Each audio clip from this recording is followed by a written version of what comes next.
Musta mga kabikers? Happy New Year sa inyong lahat. For today's video mga kabikers, gagawa tayo ng ubi braso de Mercedes. Tatlong ingredients lang ito mga kabikers. Napakasarap na dessert na to.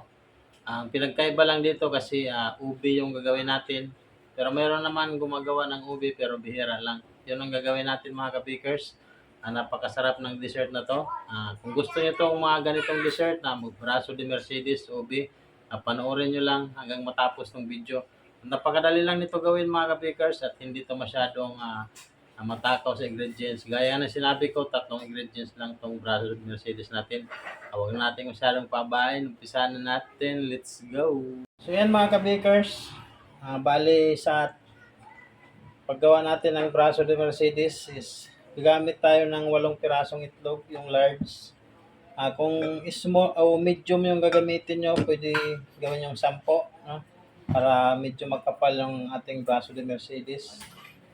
So ang unang gawin ko ay paghihiwalayin ko muna yung egg yolk saka yung egg white, no? Yan mga kabikers. So ganito lang naman to. Punasan muna natin.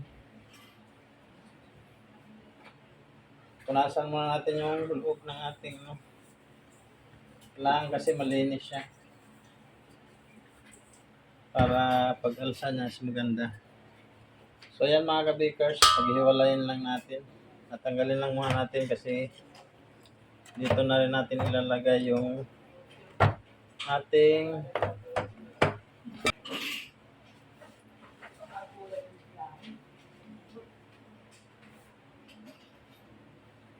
yan, ilagay lang natin dyan.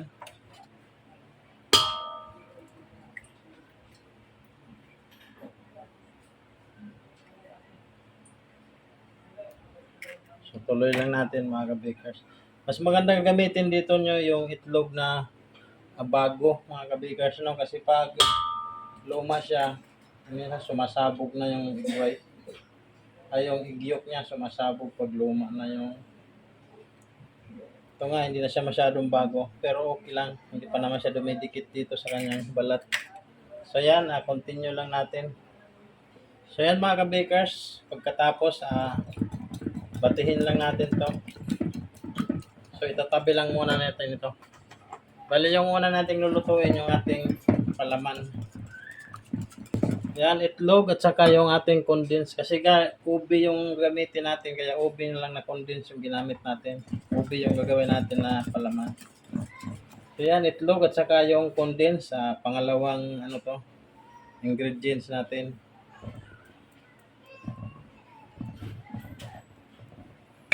Dito kasi hindi nyo na kailangan maglagay ng vanilla kasi mabango na to siya, may flavor na siya. Kaya okay na yan.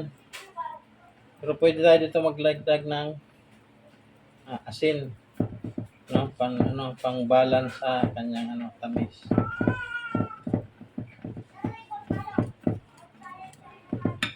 So yan mga kabakers, i-mix lang natin to tapos lutuin na natin. So yan mga kabakers, lutuin na natin.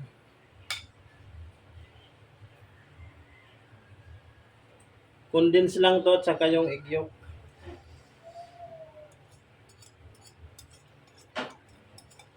Wala na yung asukal. Bali yung pangatlong ingredients natin, yung asukal na ilalagay doon sa merang.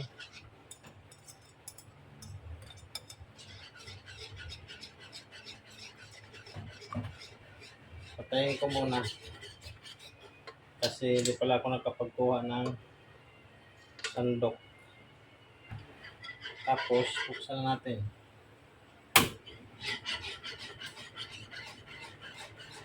So yan mga kabakers, habang pinapakuluan nyo to, hindi to titigilan ng paghalo hanggang lumapot siya.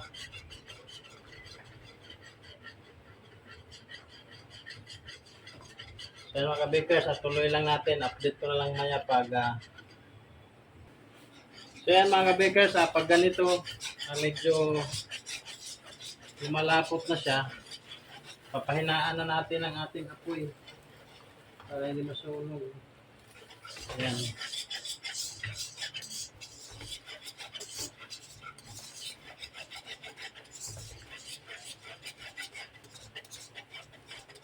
Yan, tapos patayin na natin pag ganito.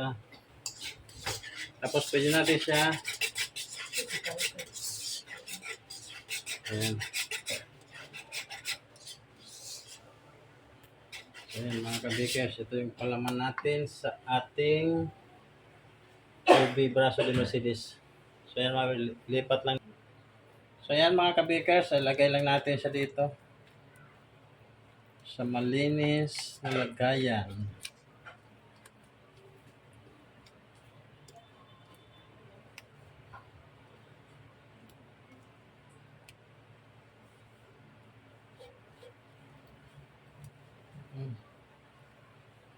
Oh, talap-talap.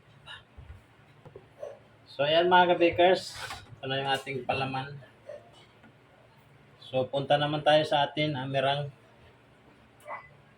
Mirangge. So yan mga kabikers, ito nga yung egg white natin. Bali yung ginamit ko dyan is kalamansi. At saka ito yung asukal. Itlog, saka yung condense, at saka yung asukal. Bali ito yung pangatlo mga kabikers na ingredients na gamitin natin. So dito pwede kayo maglagay ng cream of tartar.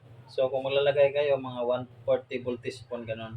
Sa akin isang kalamansi at sa konting asin lang namin. Ating makina mga kabikers, makinahin muna natin.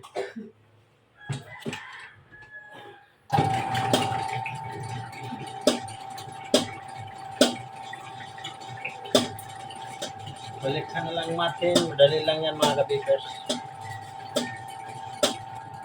So yun mga kabikers, ilagay na natin yung ating asukal, wag lang natin bibiglain. Kunti-kunti lang natin siya ilalagay.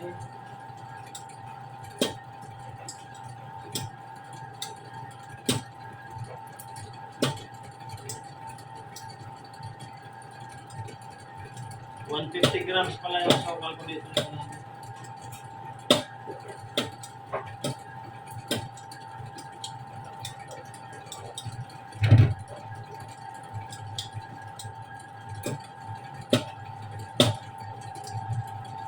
Kaya lang natin mga 1 minute. So yan mga kabikers, hanguin natin yan.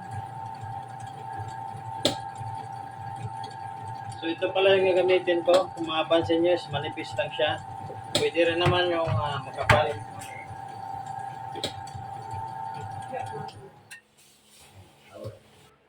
So yan na mga kabikers, nalagay ko na.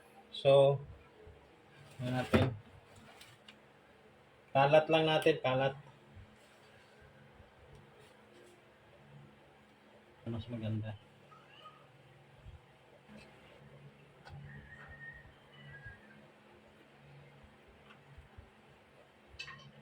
So kahit ganyan lang, okay na yan. Pwede natin siya lagyan ng design mga kabikers.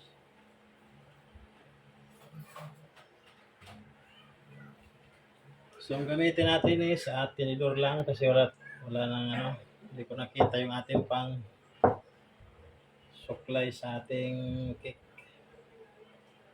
Yan.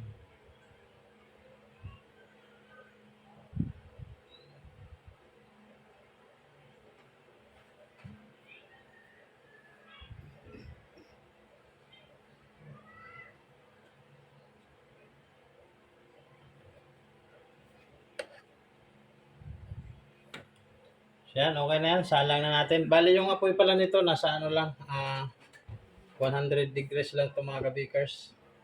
Tapos ibibik natin siya ng mga 10 minutes. Hanggang lang natin yung mga gilid. So salang ko lang mga kabikers. Update ko na lang kayo. So yan mga kabikers, after 10 minutes. So ito yung gagamitin ko, yung katsa mga kabikers. Yan, para hindi siya didikit. Hindi na natin kailangan maglagay pa ng powder sugar. Pwede naman kung wala ganito, pwede gumamit ng powder sugar. So yan.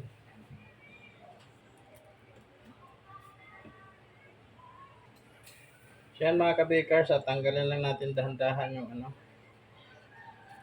yung ating linagay na lumikit. Okay lang yan. Sa bandang gilid.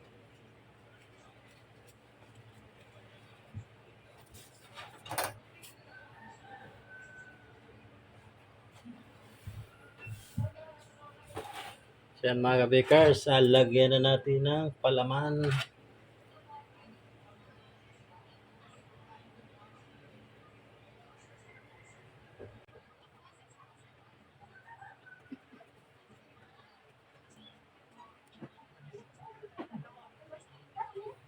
Pwede natin palapalin lang yung palaman natin. Para masarap.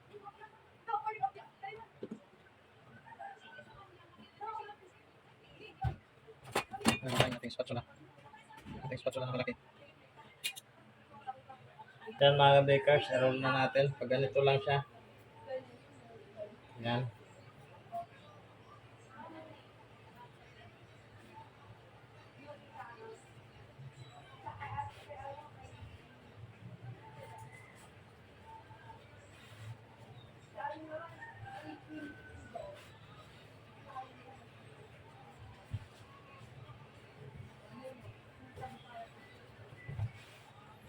Yan, tapos mga kabikers, palamigin lang muna natin. Yan, palamigin lang muna natin bago natin siya tanggalin dyan. Tanggalin natin ang dulo. Yan. Kaya yung flat po.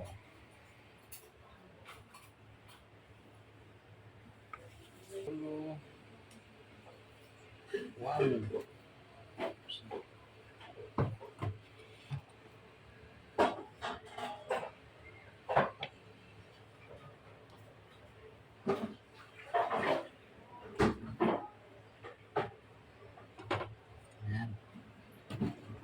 Yan mga ka-bakers, ito na nga yung finished product ng ating 3 ingredients na ubi, braso de Mercedes. Ayan mga ka-bakers. Kaya kung mapapansin nyo, hindi siya nagbiak, wala siyang crack, buo lang siya. Ang sekreto lang yan mga ka-bakers, pagkaluto, i-roll nyo agad habang mainit pa siya, huwag nyo palamigin kasi pag pinalamig nyo, magka-crack yan. Pero kung mainit pa, i-roll nyo na agad. Kahit makapal yan, hindi yan magka-crack mga kabikers. So ito pala yung dulo niya, yung pinawas natin. Yan mga kabikers, napaka niya.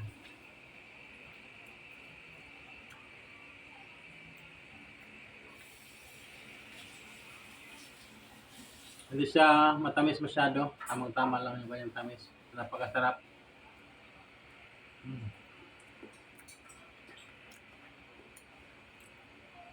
Pwede mga kabikers, pwede. Pwede natin ito ubusin agad.